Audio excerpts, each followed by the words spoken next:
Hi കൂട്ടുകാരെ, പുതിയൊരു വീഡിയോയിലേക്ക് എല്ലാവർക്കും സ്വാഗതം. അങ്ങനെ നന്ദിനി തൻ്റെ ജോലിയൊക്കെ കഴിഞ്ഞതിന് ശേഷം താൻ റൂമിലോട്ട് കിടക്കാൻ പോകുമ്പോൾ സൂര്യയുടെ മുറപ്പെണ്ണ് എത്താണ് കേട്ടോ. അവൾ വന്നിട്ട് പറയണേ, ഹേയ് ഒന്ന് അവിടെ നിന്നേ എന്ന് പറയണേ. ആ സമയം അവളെ കാണുമ്പോൾ ചെറിയൊരു പേടി നന്ദിനിക്കുണ്ട് കേട്ടോ. കാരണം എപ്പോഴും പകവീട്ടാൻ നടക്കുന്നവളാണ് അവൾ എന്ന് നന്ദിനിക്കും അറിയാം. അപ്പോൾ അതുകൊണ്ട് തന്നെ നന്ദിനി എന്തെന്ന് ചോദിക്കുകയാണ് കേട്ടോ. അതെ, എനിക്ക് നിന്നോടൊരു കാര്യം പറയണം. എനിക്ക് ഈ രാജ്യത്ത് വന്ന് ഒറ്റക്കൊക്കെ റൂമിൽ കിടക്കുക എന്നുള്ളത് എനിക്ക് പേടിയാണ്. മാത്രമല്ല എൻ്റെ കാല് വല്ലാതെ വേദനിക്കുന്നു. എനിക്കെൻ്റെ കാലൊന്ന് മസാജ് ചെയ്ത് തരാൻ പറ്റുമോ എന്ന് ചോദിക്കുകയാണ് കേട്ടോ. ആ സമയം നന്ദിനിക്ക് ഒരാളോട് നോ എന്ന് പറയുന്ന പരിപാടിയില്ലല്ലോ. അതുകൊണ്ട് തന്നെ നന്ദിനി പറയാണ്, ശരി ഞാൻ ചെയ്തു തരാം എന്ന് പറയാൻ കേട്ടോ. അപ്പോൾ സൂര്യയാണെങ്കിൽ ഓഫീസിൽ നിന്ന് എത്തിയിട്ടില്ല. അപ്പോൾ ഈ സമയം ശരിയെന്നും പറഞ്ഞിട്ട് നന്ദിനി അവളുടെ റൂമിലോട്ട് പോകണം കേട്ടോ. പിന്നീട് അവൾ നന്ദിനിയോട് നല്ല രീതിയിൽ പെരുമാറണം. കാരണം നന്ദിനിയുടെ മനസ്സ് ചൂഴ്ന്നെടുക്കണം, അതാണ് അവളുടെ ലക്ഷ്യം കേട്ടോ. അങ്ങനെ അവൾ പറയാണ്, അല്ല നന്ദിനി, ഞാനൊരു കാര്യം ചോദിക്കട്ടെ, നീ ഇപ്പോൾ നല്ല നല്ല സന്തോഷവതിയാണോ? എനിക്കൊരു കുഴപ്പമില്ല. അല്ല, നിനക്ക് എൻ്റെ കാല് മസാജ് ചെയ്യുന്നതിൽ വല്ല ബുദ്ധിമുട്ടുണ്ടോ? അതൊന്നുമില്ല, ഇതൊക്കെ എനിക്ക് ശീലമാണ്. കാല് വേദനിച്ചത് കൊണ്ടല്ലേ ഒരാൾ എന്നോട് ആവശ്യപ്പെടുമ്പോൾ നീ എൻ്റെ കുഞ്ഞനുജത്തിയായി കണ്ട് ഞാൻ നിനക്ക് കാല് മസാജ് ചെയ്ത് തരാമെന്ന് പറയാം കേട്ടോ. അപ്പോൾ ആ സമയം നിൻ്റെ മസാജ് അത് നന്നായി സുഖമുണ്ടല്ലോ. നീ സത്യത്തിൽ ഇങ്ങനെയുള്ള എന്തെങ്കിലും പഠിച്ചിട്ടുണ്ടോ? നാട്ടുമ്പുറത്ത് ഞാൻ ഇങ്ങനെയൊക്കെ ഓരോരുത്തർക്കും എൻ്റെ മുത്തശ്ശിക്കൊക്കെ ചെയ്തു കൊടുത്തിട്ടുണ്ട് എന്നൊക്കെ ഇങ്ങനെ പറയാൻ കേട്ടോ. ഇതേ സമയം നന്ദിനിയോട് പറയണേ, നന്ദിനി നീ ഇന്ന് എൻ്റെ റൂമിൽ കിടക്കാമോ? എനിക്ക് നല്ല പേടിയുണ്ട് ആ റൂമിൽ തനിയെ കിടക്കുന്നത്. ഈ റൂമിൽ തനിയെ കിടക്കുന്നതിൽ അതിനുണ്ട് എന്തെങ്കിലും ബുദ്ധിമുട്ടുണ്ടോ? സൂര്യയുടെ കൂടെ കിടക്കാത്തത് നിനക്ക് വിഷമമുണ്ടോ എന്നൊക്കെ ചോദിക്കാൻ കേട്ടോ. ഇതേ സമയം നന്ദിനി പറയുന്നത്, ഇല്ല, ഞാനിപ്പോൾ തൽക്കാലം ഇവിടെ കിടക്കാം, നിങ്ങൾക്ക് പേടിയായത് കൊണ്ടല്ലേ, അതുകൊണ്ട് ഞാൻ കിടക്കാം എന്ന് പറയാം കേട്ടോ. അങ്ങനെ നന്ദിനി ഒരു പായ എടുത്ത് തറയിൽ വിരിക്കുകയാണ്. അപ്പോൾ ഈ സമയം അവൾ ചോദിക്കുകയാണ്, അല്ല നന്ദിനി, നീ തറയിലൊക്കെ കിടക്കാൻ നിന്നെക്കൊണ്ട് കഴിയോ? തണുപ്പ് കയറില്ലേ, AC ഇടുന്നതല്ലേ? അത് കേട്ട ഉടനെ അവൾ പറയണേ, ഞാൻ സൂര്യ സാറിൻ്റെ റൂമിലും ഞാൻ ഇങ്ങനെ തന്നെ കിടക്കാറ് എന്ന് സൂര്യയുടെ മുറപ്പെണ്ണിനോട് പറയാം കേട്ടോ. ഇത് കേൾക്കുന്ന ഇവൾക്ക് കൂടുതൽ ത്രില്ലായി. എന്താ നീ പറഞ്ഞത്? അതെ, സൂര്യ സാറിൻ്റെ റൂമിലും ഞാൻ ഇങ്ങനെ തന്നെ കിടക്കാറെന്ന് പറയാം കേട്ടോ. അപ്പോൾ ഇത് കേൾക്കുന്നതിനോട് കൂടി, നീ പറഞ്ഞത് എനിക്ക് മനസ്സിലായില്ല, നിൻ്റെ കഴുത്തിൽ താലി കെട്ടിയ പുരുഷനല്ലേ സൂര്യ? അതെ, എന്നിട്ട് നിങ്ങൾ തമ്മിൽ എന്താ ഒരുമിച്ചൊരു ബെഡിൽ കിടക്കാത്തത്? അത് പിന്നെ ഞങ്ങൾ കല്യാണം കഴിച്ചത് മുതൽക്ക് സൂര്യ സാറ് ബെഡിലും ഞാൻ തറയിലുമാണ് കിടക്കാറ്. എങ്ങനെയാണ് അപ്പോൾ നിങ്ങളുടെ ദാമ്പത്യം ഇങ്ങനെയാണോ? അതെ, ഞങ്ങളുടെ ദാമ്പത്യം ഇങ്ങനെയാണെന്ന് പറയാം കേട്ടോ. അപ്പോൾ ഇത് കേൾക്കുന്ന ഇവൾക്ക് വലിയ സന്തോഷമാണ്. ഈശ്വര, സൂര്യ ഒന്നുകൊണ്ടും സൂര്യയുടെ ഒരു നഷ്ടവും സൂര്യക്ക് ഉണ്ടായിട്ടില്ല. അപ്പോൾ അതുകൊണ്ട് തന്നെ എനിക്ക് നേടാം. സൂര്യ മറ്റൊരു പെണ്ണിനെ പങ്കിട്ടിട്ടില്ല. അപ്പോൾ അതുകൊണ്ട് തന്നെ എനിക്ക് പിന്നെ സ്വന്തമാക്കാം എന്നുള്ള ചിന്താഗതി അവളിൽ ഉള്ളിൽ കയറുകയാണ് കേട്ടോ. അങ്ങനെ നന്ദിനിയോട് പറയണേ, എന്നാൽ നീ ഇവിടെ കിടന്നോ എന്ന് പറയണേ. അങ്ങനെ അവൾ വലിയ സന്തോഷവതിയാണ്. ഇനി ഇവളെ എങ്ങനെയെങ്കിലും ചവിട്ടി പുറത്താക്കണം, എങ്കിൽ മാത്രമാണ് എനിക്ക് സൂര്യയുടെ പെണ്ണാവാൻ കഴിയുള്ളൂ. അപ്പോൾ ഇവൾ പുറത്താണ്, ഇവളും സൂര്യയുമായി ഒരു ജീവിതം തുടങ്ങിയിട്ടില്ലാത്ത സ്ഥിതിക്ക് സൂര്യ ആദ്യമായി കിട്ടുന്നത് എനിക്ക് തന്നെ. അപ്പോൾ സൂര്യക്ക് ഒന്നും തന്നെ നഷ്ടപ്പെട്ടിട്ടില്ല എന്നിങ്ങനെ അവൾ ചിന്തിക്കണം. അപ്പോൾ ഈ സമയം അർദ്ധരാത്രി 12 മണി 1 മണിയൊക്കെ ആയി തുടങ്ങി കേട്ടോ. അപ്പോൾ സൂര്യ വന്ന് കയറുന്നു. അപ്പോൾ കോണി കയറുന്ന ആ ഒരു സ്റ്റെപ്പിൻ്റെ താഴെ തന്നെ രാജു ഇങ്ങനെ കിടന്ന് കൂർക്കം വലിക്കുന്നുണ്ട് കേട്ടോ. രാജു നല്ല ഉറക്കത്തിലാണ്. അപ്പോൾ അത് കണ്ടിട്ടാണ് സൂര്യ കടന്നു പോകുന്നത് കേട്ടോ. പിന്നീട് സൂര്യ റൂമിൽ ചെല്ലാണ്. നന്ദിനി എന്ന് പറഞ്ഞ് വിളിക്കുമ്പോൾ നന്ദിനി തറയിൽ കിടക്കുന്നില്ല. നന്ദിനിക്ക് എന്ത് പറ്റി? നന്ദിനി എവിടെ പോയി എന്ന ആ പരിഭ്രാന്തി സൂര്യയിൽ വന്നു കേട്ടോ. സൂര്യ 4 പുറം ഓടുകയാണ്. ഈശ്വര, എൻ്റെ നന്ദിനി എൻ്റെ നന്ദിനിക്ക് എന്ത് പറ്റി? നന്ദിനി എവിടെ പോയി എന്ന പരിഭ്രാന്തിയോടുകൂടി താൻ ആകെ ഒച്ചയും ബഹളമൊക്കെ അവിടെ ഉണ്ടാക്കും കേട്ടോ. പക്ഷെ നന്ദിനി വിളിയേക്കുന്നില്ല. താൻ ആകെ ഭയപ്പെട്ടിരിക്കുന്നു. അപ്പോഴേക്കും താഴോട്ട് ഇറങ്ങി വരണം.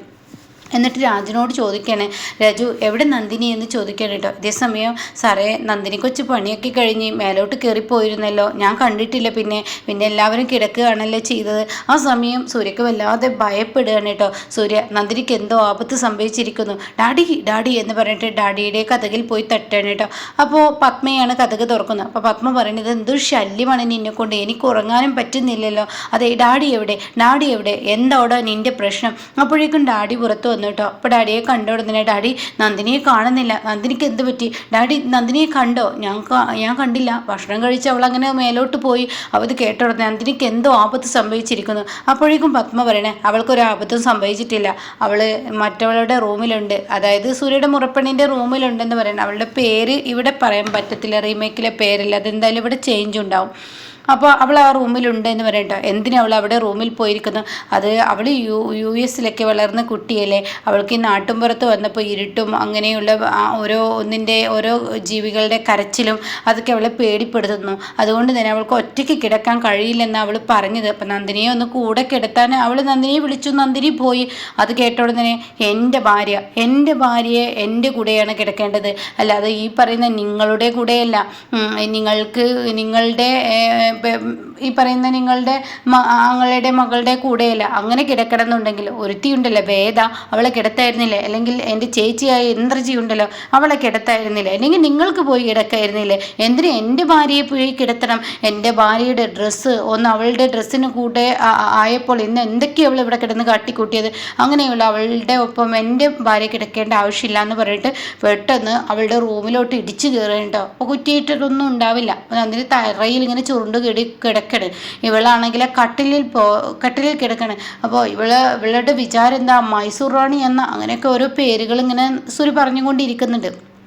അങ്ങനെ നന്ദിനി ആ റൂമിൽ നിന്ന് നന്ദിനി എന്ന് പറഞ്ഞ് വിളിക്കുമ്പോഴേക്കും നന്ദിനി ഞെട്ടി ഉണരുകയാണ് കേട്ടോ. എന്നിട്ട് നന്ദിനിയെ പിടിച്ച് വലിച്ചഴിച്ച് അവിടെ നിന്ന് കൊണ്ടുവരണേ. എന്നിട്ട് പറയണേ, എന്താ നന്ദിനി നീ കാട്ടിക്കൂട്ടുന്നത്? നീ കാണിക്കുന്നതൊക്കെ ശരിയാണ്. അപ്പം നന്ദിനി ചോദിക്കട്ടെ, എന്താ സൂര്യ സാർ ഞാൻ കാണിച്ചത്? നീ എന്താ നന്ദിനി, നീ എൻ്റെ കൂടെ കിടക്കേണ്ട സ്ഥാനത്ത് നീ ആരുടെ കൂടെ പോയിട്ടാ കിടക്കുന്നത്? എന്തിനാ ഈ വൃത്തികെട്ടവളുടെ ഒക്കെ കൂടെ കിടക്കുന്നത്? അപ്പോഴേക്കും അവളെ എണീറ്റ് വരിക കേട്ടോ. സൂര്യ, നീ എന്താ എന്നെ വിളിച്ചത് വൃത്തികെട്ടവളിൽ നിന്നോ? ഞാൻ നിൻ്റെ അമ്മാവിൻ്റെ മകളല്ലേ, ഒന്നല്ലെങ്കിൽ നിൻ്റെ മുറപ്പെണ്ണല്ലേ? നീ ഇവളെ കല്യാണം കഴിച്ചില്ലെങ്കിൽ ഇന്നിപ്പോൾ ഞാനല്ലേ നിൻ്റെ ഭാര്യ, അത് നീ അങ്ങ് തീരുമാനിച്ചാൽ മതിയോ? മുറപ്പെണ്ണ് മുറച്ചെറുക്കൻ എന്നൊക്കെ പറഞ്ഞിട്ട് ഞാൻ നിന്നെ കെട്ടുമെന്ന് വല്ല തീരുമാനമുണ്ടോ?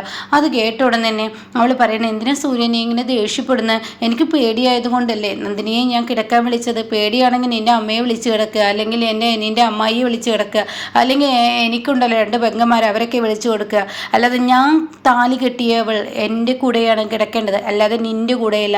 അപ്പോഴേക്കും അങ്ങോട്ടേക്ക് ഇന്ദ്രനും അതുപോലെ തന്നെ പത്മയും കയറി വരുന്നു കേട്ടോ. അപ്പോൾ ഈ സമയം ഇവൾക്ക് ദേഷ്യം പിടിക്കുകയാണ്. അതിന് നീ താലി കെട്ടി എന്നുള്ള പേരല്ലേ ഉള്ളൂ, മറ്റുള്ളവർക്ക് മുന്നിൽ താലി കെട്ടിയ കഥയും പറഞ്ഞ് ഞങ്ങളെല്ലാവരും പറ്റിക്കല്ലേ? അത് കേട്ടോടെ തന്നെ എന്ത് പറ്റിച്ചു എന്നാടി നീ പറയുന്നത്? ആരെയടി പറ്റിച്ചത്? ഞാൻ എപ്പോഴടി പറ്റിച്ചത്? അപ്പോൾ ഇത് കേട്ടോടെ സത്യത്തിൽ അങ്ങനെയല്ലേ നടക്കുന്നത്?